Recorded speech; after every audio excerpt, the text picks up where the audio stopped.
दिल के दर्द खून बनी अखिया सा बहे दुहनु नहरगे किया गे जान दिल के दर्द खून बनी अखिया सा बहे दुनु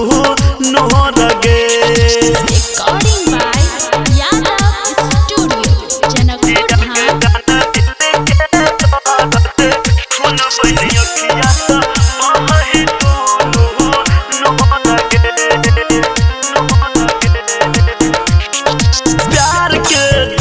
हमरा दिल में जला कदल अन्हार जीवन दोसर लजा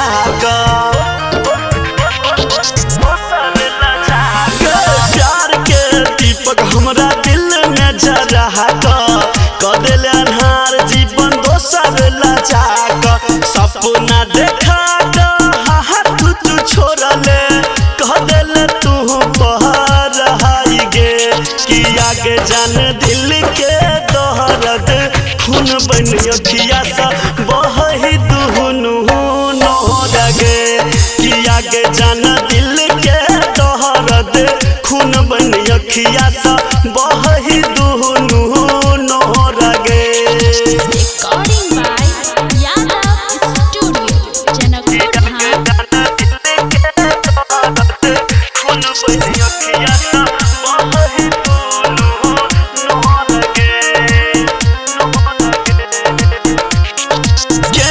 कहियो छोड़ा नहीं साथ गे